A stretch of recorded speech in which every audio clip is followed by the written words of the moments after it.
주례합시는 주시는 말씀입니다. 오늘은 11월 우리 첫째 주일입니다. 우리 신약 성경 디모데후서 4장입니다. 디모데후서 4장 9절부터 우리 한 절씩 교독으로 나누어서 읽고요. 우리 22절 합독하도록 하겠습니다. 디모데후서 4장 9절입니다. 너는 어서 속히 내게로 오라.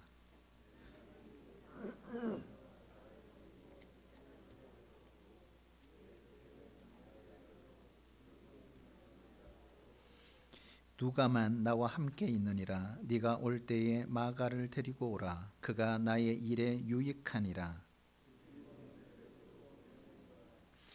네가 올 때에 내가 드로와 가보의 집에 둔 겉옷을 가지고 오고 또 책은 특별히 가죽 종이에 쓴 것을 가져오라.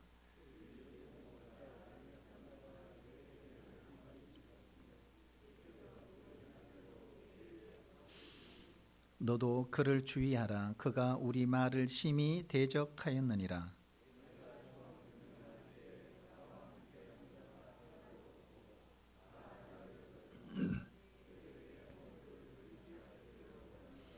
주께서 내 곁에 서서 나에게 힘을 주심은 나로 말미암아 선포된 말씀이 온전히 전파되어 모든 이방인이 듣게 하려 하심이니 내가 사자의 입에서 건짐을 받았느니라.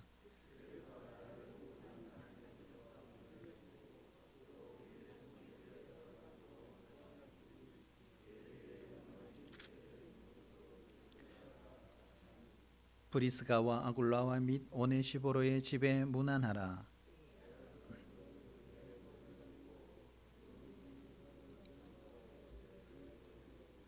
너는 겨울 전에 어서 오라. 우블로와 부데와르니와 글라우디오와 모든 형제가 다 내게 문안하느니라.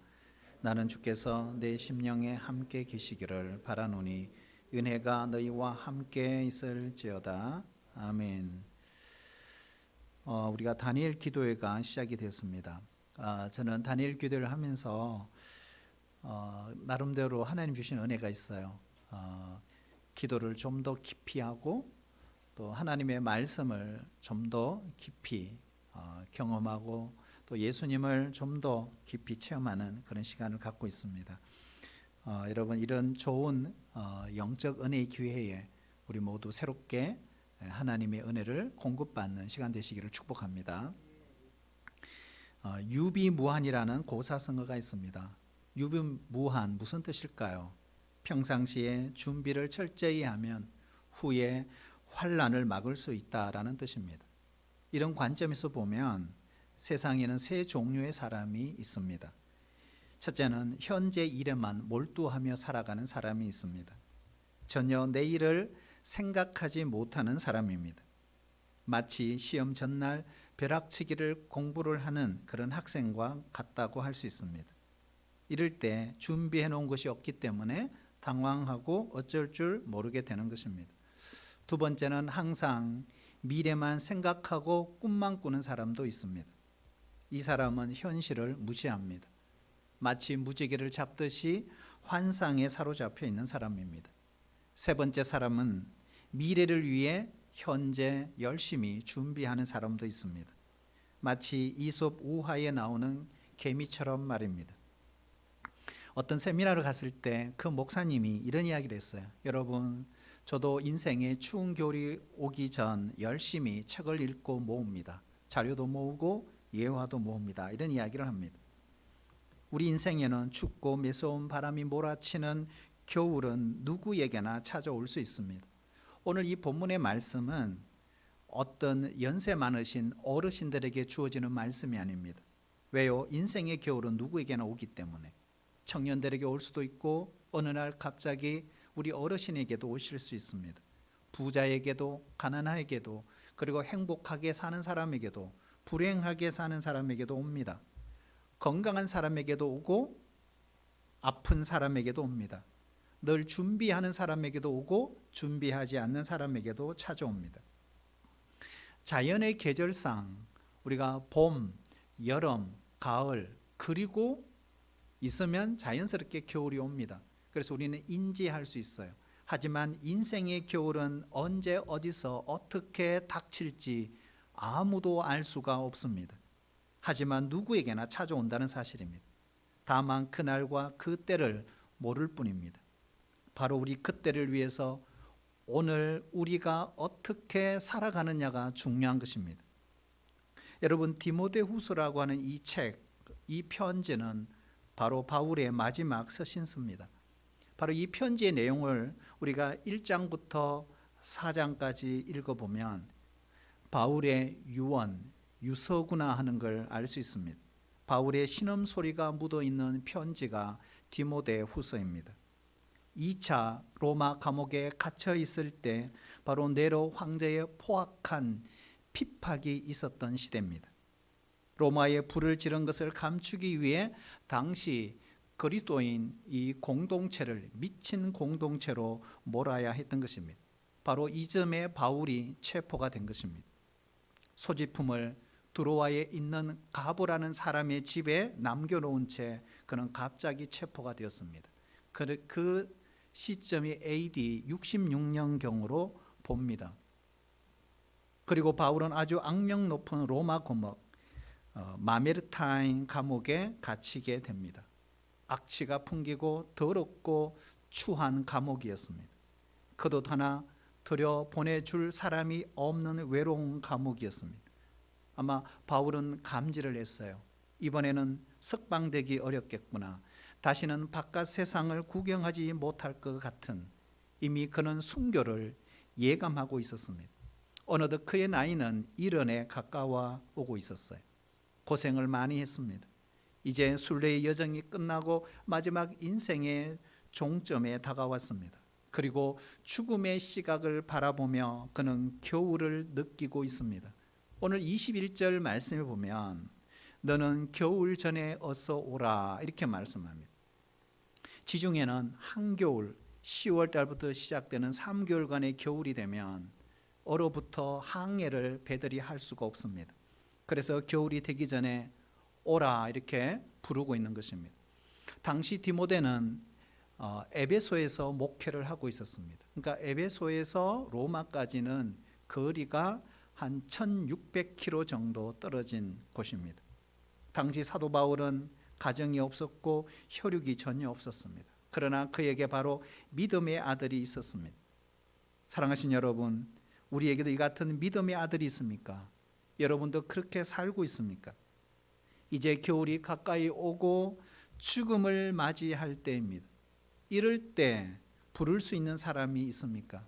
부르면 나를 찾아올 사람이 있습니까?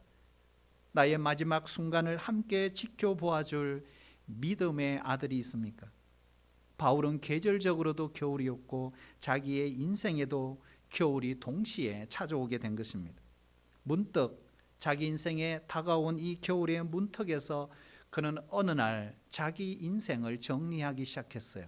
그것이 바로 디모데후서입니다. 첫 번째, 사도 바울은 자기 인생을 어떻게 정리했을까요? 첫 번째, 따라올까요? 믿음으로 자기 삶을 돌아보고 있습니다. 그러니까 믿음으로 자기의 삶을 돌아보고 있습니다. 저도 한때 큰 교통사고로 병원에 입원했을 때 저 인생을 돌아본 적이 있습니다. 그러니까 여러분, 사람이 겸손해지더라고요. 그래서 은혜고 감사고, 그리고 앞으로 내가 어떻게 살아야 할 것인가를 그런 계획도 세워본 적이 있습니다. 그런데 오늘 사도 바울은 그런 상황보다 훨씬 더 긴급한 상황입니다. 바울은 1차, 2차, 3차, 4차 이 전도 여행을 통해 수많은 사람들을 만났습니다. 그냥 스쳐 지나간 사람도 있었고 가까이 지낸 사람도 있었습니다. 어떤 사람에게는 그 던진 말 때문에 따뜻한 온기가 되어 비록 감옥에 있지만 지금도 가슴 따뜻한 사람들을 분명히 그는 기억했을 것입니다. 반대로 어떤 사람에게는 자기에게 던져진 그 말 한마디가 냉기가 되어서 여전히 그 감옥에서 가슴에 아픔으로 남아있는 사람들도 있었던 것입니다. 자신의 필요를 위해 바울을 떠난 사람들, 때로는 사역을 위해 바울이 스스로 떠나보낸 사람도 있었습니다. 이처럼 많은 사건과 사람을 정리하는 가운데 오늘 본문에 읽어보시면 한 가지 공통점이 있어요. 그게 뭘까요? 바로 이거예요. 믿음의 관점에서 사도 바울은 삶을 돌아보고 있구나 하는 사실입니다. 우리는 인생을 여러 관점에서 볼 수 있습니다. 그래서 그 관점에 따라 후회할 것도 있고 자랑할 것도 달라질 수 있습니다. 일본은 표준 노동자 생활 설계라는 게 있대요. 그러니까 중요한 게 표준이에요. 표준.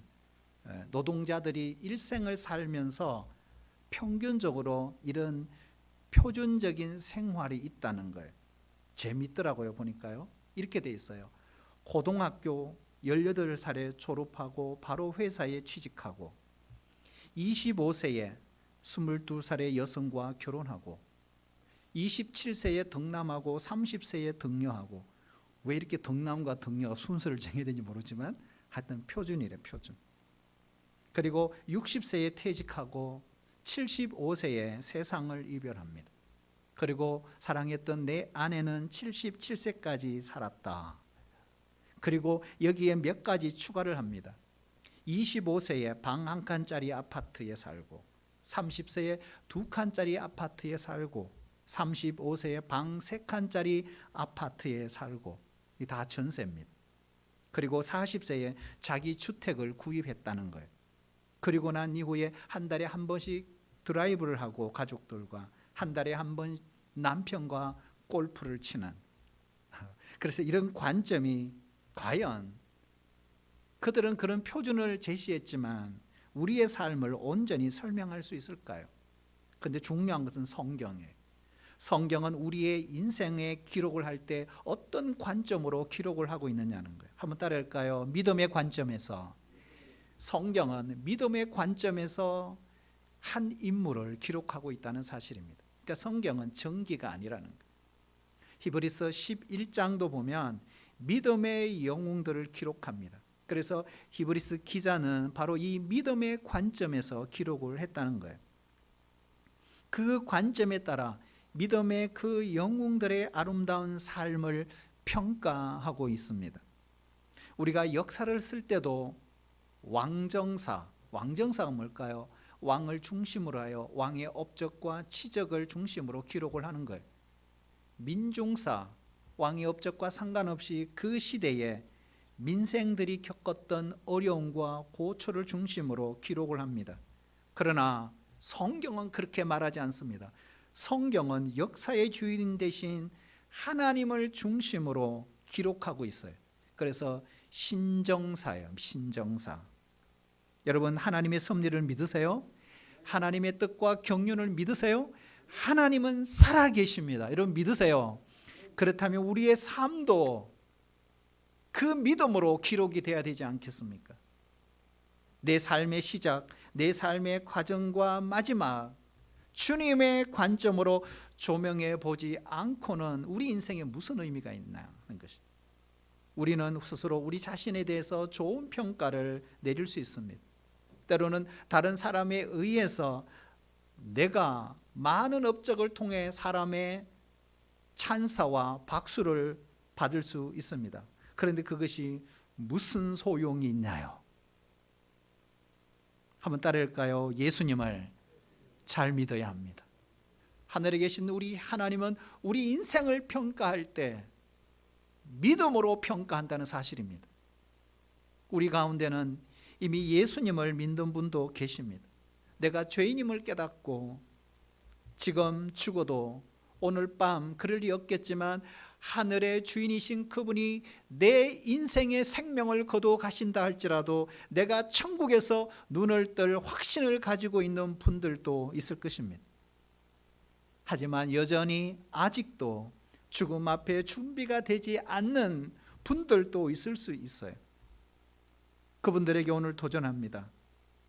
여러분, 나도 예수님을 나의 구주와 주님으로 믿는 은혜를 주께서 주시기를 축복합니다. 구원의 선물을 받으셔야 합니다. 영원한 생명을 소유하셔야 됩니다. 예수의 생명이 우리 안에 있어야 합니다.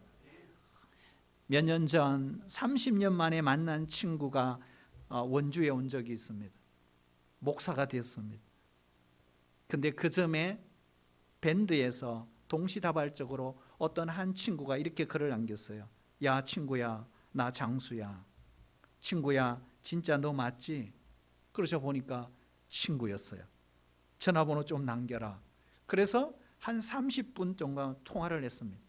그리고 한 일주일인가 2주 뒤에 포항 해병대의 둘째 아들을 입대시키기 위해 우리 교회에 와서 일부 예배를 드리고 간 적이 있습니다.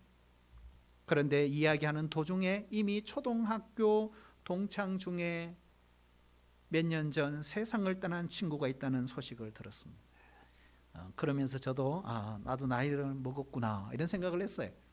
여러분, 죽음은 피할 수가 없는 것입니다. 그래서 성경은 한번 죽는 것은 사람에게 정해진 것이요 그 후에는 심판이 있으리니 그랬어요. 우리의 젊음이 영원한 것이 아닙니다. 아름다움도 일시적입니다. 전도서 12장 1절에 보면 너 청년의 때 공고한 날이 이르기 전에 창조자를 기억하라 그랬어요. 여러분, 재미있는 이 에피소드가 있잖아요. 10대가 화장하면 치장이라 그러잖아요. 20대가 화장할 때 화장이라고 합니다. 30대가 화장하면 분장이라고 그러잖아요. 40대부터는 조금 심각해집니다.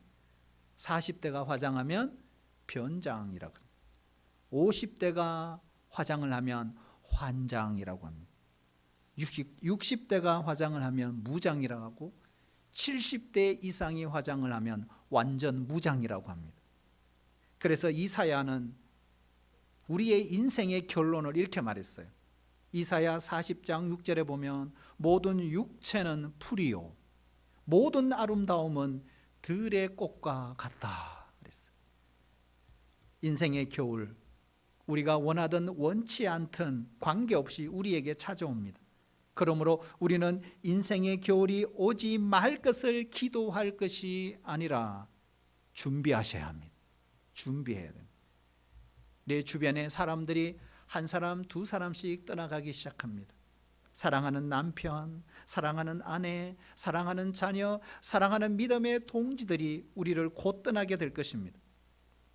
하나님 편에서 의미가 없다면 내가 지금까지 살아온 내 인생을 돌아보고 회고했을 때 그것이 만약에 하나님 편에 의미가 없다면 여러분 다시 고쳐야 합니다. 다시 수정하고 내 인생의 회고록을 다시 써야 되지 않겠습니까? 다시 고쳤을 기회를 얻지 못한다면 추후에 후회의 눈물을 흘리게 될 것입니다. 여러분, 하나님이 살아계심을 믿으시는가요? 세상에 끝날이 있음을 믿으시는가요? 심판의 주님이 다시 오신다는 걸 믿으신가요? 그렇다면 그 하나님의 판단의 기준이 중요합니다. 사도 바울은 그 판단의 기준을 뭐라고요? 믿음이다 그랬어요. 하나님의 관점에서, 믿음의 관점에서 그는 우리에게 말씀하고 있습니다. 여러분, 사도 바울은 자기 인생을 회고하며 화려한 자기의 인생의 이력을 말하지 않았어요. 그는 이렇게 말합니다. 인생의 겨울이 왔을 때 그의 인생에 딱 정리를 합니다. 뭐라고요? 하나님, 나는 선한 싸움을 싸웠습니다. 나의 달려갈 길을 마쳤습니다. 믿음을 지켰습니다. 의의 면류관을 예비되음을 믿습니다. 인간적으로 보면 사도 바울만큼 불행한 사람이 어디 있습니까? 그러나 하나님의 관점에서 그는 가장 행복한 사람입니다. 사랑하신 여러분, 지금도 결코 늦지 않았습니다. 볼지어다 내가 문 밖에 서서 두드리느니 누구든지 내 음성을 듣고 문을 열면 내가 그에게로 들어가 그와 더불어 먹고 그는 나와 더불어 먹으리라. 우리의 주님, 우리의 구주이신 예수님을 나의 주님으로 꼭 영접하는 은혜가 있기를 축복합니다. 둘째, 우리의 인생의 겨울이 오기 전에 해야 될 일이 있어요.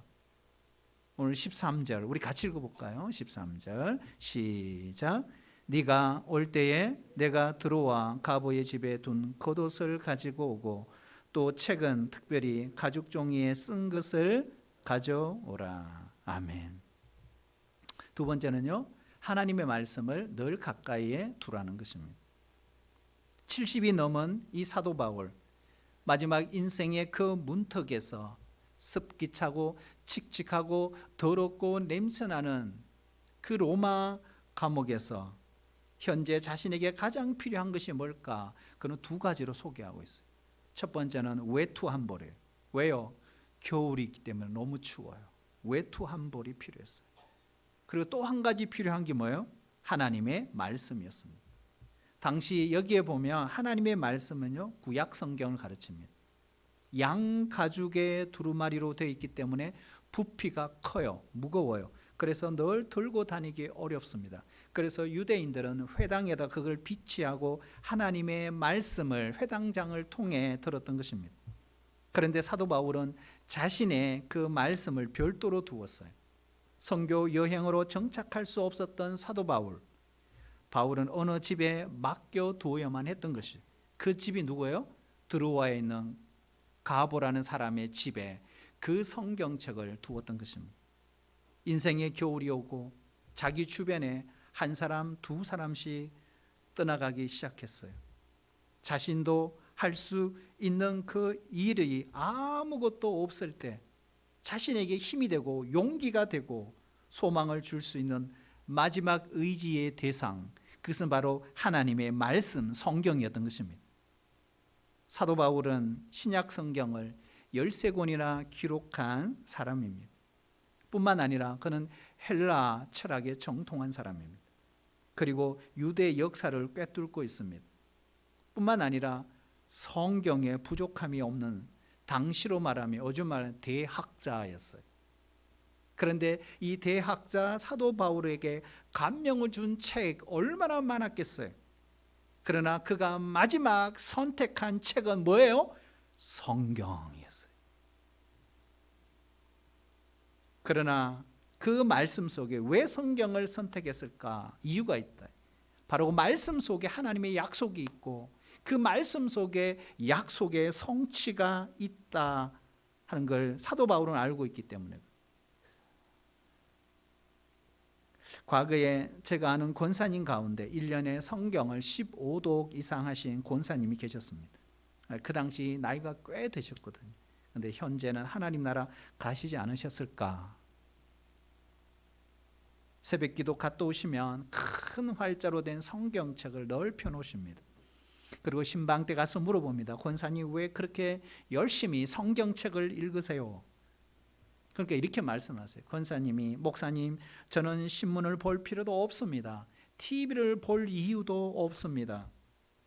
어떤 책도 나와 상관이 없습니다. 오로지 이 성경책뿐입니다.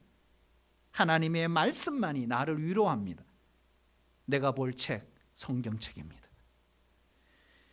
말씀 속에 우리 자신의 과거가 있잖아요. 말씀 속에 우리의 현재가 있고 말씀 속에 우리의 미래가 있습니다.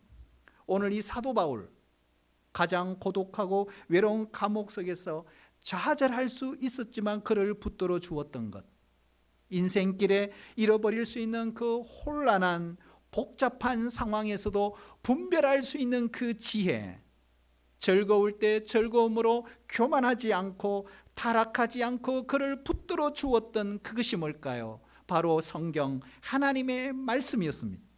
그래서 그는 마지막 그 말씀을 붙잡은 거예요. 바울에게 마지막 소중했던 것, 바로 침대 곁에서 귓가에 들려오는 하나님의 말씀이었습니다. 위로받고 힘을 얻고 마지막 순간 그가 그렇게 믿음으로 지낼 수 있었던 것은 그 구약 성경 중에 제가 생각할 때는 이 구절이 아니었을까? 두려워하지 말라. 내가 너와 함께함이니라. 놀라지 말라. 나는 내 하나님이 됨이니라. 내가 너를 도와주리라. 내가 너를 굳세게 하리라. 나의 의로운 오른손으로 너를 붙들리라. 사랑하신 여러분, 여러분의 삶에 힘이 되고 활력을 주는 요소가 뭡니까? 돈입니까? 물질입니까? 여러분 일상의 신문입니까? 음악입니까? 안 그러면 가족입니까? 술입니까? 다른 사람들의 박수와 응원입니까? 사랑하신 여러분, 말씀을 가까이 하시기를 축복합니다. 말씀을 읽으시기 바랍니다. 말씀을 묵상하시길 바랍니다. 내 눈이 더 흐려지기 전에, 내 기억이 쇠하기 전에 더 하나님의 말씀에 귀를 기울일 수 있는 성도들이 되시기를 축복합니다. 사도 바울은 마지막 그의 인생을 정리하며 그가 한 가지 정리하는 게 있어요. 세 번째, 따라올까요? 인간관계. 인간관계를 정리하고 있습니다. 바울은 인생의 겨울 앞에 그가 두 사람을 생각해요. 여러 사람이 기억하고 있지만 첫째는 마가라는 사람이, 두 번째는 디모데예요. 바울에게 일생 가운데 그에게 가장 부담이 되었던 사람이 누구였을까? 한번 생각해 봐야 돼. 바울도 그렇게 생각했을 거예요. 내 인생 가운데 가장 부담이 되었던 사람, 바울에게 있었어요. 누굴까요? 저는 개인적으로 바나바였을 거라고 생각해요. 바나바. 왜 바나바일까? 바울이 다메섹에서 회심하고 예루살렘으로 들어갔을 때 모든 사람이 바울의 회심을 믿지 않았습니다. 오히려 자신을 멀리했습니다. 그런데 바나바는 어떻게 해요? 예루살렘 교회에 바울을 소개해 줍니다. 박해를 받고 다소의 고향으로 내려가 10년 동안 묻혀있던 그 바울이 어느 날 안디옥에 파송을 받은 바나바가 찾아왔습니다. 그리고 다소까지 왔죠. 그리고 그를 안디옥까지 데려가서 교회의 지도자로 세운 사람이 누구예요? 바나바입니다. 그러므로 바울의 인생에 있어서 바나바 없이는 생각할 수 없습니다. 그러나 어느 날 바나바와 엄청 다투고 헤어집니다. 근데 그 원인을 제공한 사람이 누구예요? 마가였습니다. 1차 선교 여행을 떠날 때 바울과 바나바와 마가가 함께 떠났습니다. 전설에 의하면 마가는 어느 한 곳에 머물러 있다가 선교지에서 말라리아에 걸리게 됩니다. 바울은 선교 일정을 멈춥니다. 그리고 마가를 간호합니다. 그를 위해 기도합니다. 2주간 이상 머물게 됩니다. 극진히 최선의 정성을 다하는데 마가가 회복이 되었어요. 그런데 그 이후에 마가가 선교 여행을 더 이상 가지 않습니다. 그리고 그 길 떠나 고향 예루살렘으로 돌아가 버립니다. 그때 바울은 심한 배신감을 느낍니다. 마가를 통해 받은 그 충격, 실망은 자기의 인생 가운데 결코 잊혀지지 않고 남아 있었습니다.